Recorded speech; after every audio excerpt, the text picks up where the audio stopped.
Hello ladies, gentlemen, teachers, administrators, coaches, and most of all, the wonderful class of 2020. I'd like to start by saying, class of 2020, at long last, our 13-year journey is complete.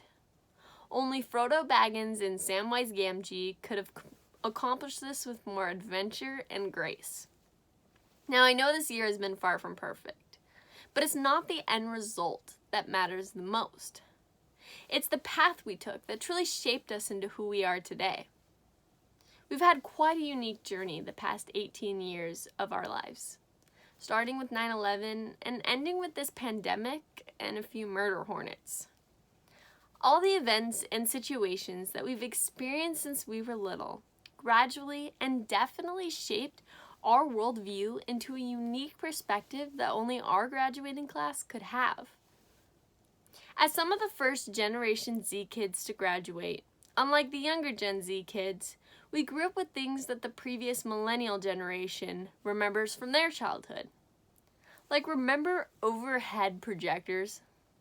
At the beginning of elementary school, we used these blinding light boxes that projected transparent sheets written on in ink.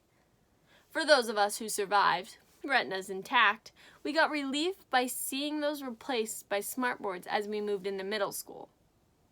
Or recall the excitement you felt when a teacher rolled a TV into the classroom. Now teachers can play whatever movie or video they want, whenever they want. As our generation charged forward, technology was continually evolving. We adapted as teachers moved from overhead projectors to whiteboards, from smartboards to Google Classroom. This ability to evolve and improve reflects what makes us unique. Even though we share similar memories to those of the last of a millennial generation, because we were born between the late 90s and early 2010s, we are considered Gen Z. We should be and are proud to be a part of Gen Z. Since we were one of the first generations to have cell phones alongside us growing up, by middle school kids had smartphones. It altered the way we interacted with each other. We would talk on Kik, make vines, play Flappy Bird. We had access to instant communication with whomever we wanted. Starting young, we became used to the idea of a more globalized society. The term, "it's a small world," had a different meaning to us, after all. We grew up with the world at our fingertips. We've learned how much of an opportunity this is to us. We learned that we had direct access to any movement in real time. It was not just something we read in an encyclopedia from 1978. When the attacks in Paris happened, many people posted images that said, "Pray for Paris," even though we were thousands of miles away. We have the power and the opportunity with smartphones to turn ideas into movements without having to be physically there. Even though our generation is stereotyped to be addicted to our phones and always multitasking, in reality, we are going to change how the world interacts with each other due to our ability to connect with one another through our unique perspectives. By the end of middle school, social media had become widely popular. Instagram, Snapchat, Musical.ly all became outlets for each and every one of us. We saw it as an opportunity to get our voice out there. Even now, scrolling through my social media, I can see MHS students using these platforms and getting big followings. Mission Mac High kids using Venmo to have online donations from anyone around the nation. And Evan Ewing petitioning for an in-person graduation. Social media, this thing we're addicted to, allows us to move forward with ideas and causes that are near to our hearts. This Gen Z phenomenon is what allows us to tell our story. Each and every one of us has the opportunity to go out there and show the world our story. As we all move on in life, ask yourself, what's your story and what do you want to say? Our individual and collective voices can make a difference. We are going to make the world a better place because we know how to get our voices out there for the world to see. Now, I know social distancing is rough, and it's definitely not how we pictured graduation to be. All the memories we made in the past, the experiences we gathered, shape us into who we are, good or bad. This experience will be remembered for a lesson we learned, that not everything has to be the same. The struggles are what makes us appreciate the good times. A global pandemic will not define this day. Instead, we will define our own stories.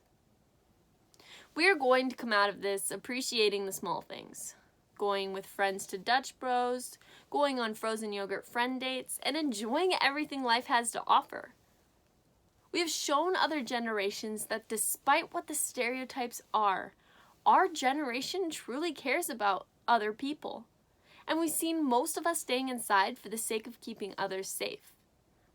This is just going to show that we are the most understanding and appreciative groups of students to come through MHS. Caring for others is another trademark of our graduating class. I remember when ASB introduced the clothespins for Unity Week. Even though it was a Unity Week experience, it was used all throughout the year. Every so often, I'd find one and I'd smile because it was an instant reminder of how the class of 2020 truly cares about one another. This is a trait that all of us are going to carry into our lives after graduation, pinning clothespins on people's hearts forever. Our class is also going to put a pin on plenty of other accomplishments. In fact, I know our class is going to achieve wonderful things.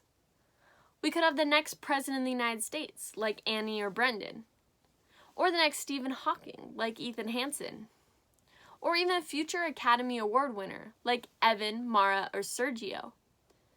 Whatever the path we choose to take, we will make the world a better place. So, even though we've been on a long, crazy journey, like Tiger King crazy, the last 18 years, our next new adventure is just beginning. Each and every one of us have already accomplished amazing things by being here today. But let's not forget who made this possible. Thank you, teachers, administrators, and Mrs. Fast for guiding us and teaching us life lessons. Also, I want to give a sincere appreciation to the parents. Thank you for supporting us. We love you 3000. We see you and we think of you on each step forward. As we finish writing this chapter of our lives, let us remember to carry with us the power in our voices that only our generation could have. And never forget about the amazing time we've had on the wonderful roller coaster that's called life. Let's give one more huge congratulations toward the class of 2020. We did it.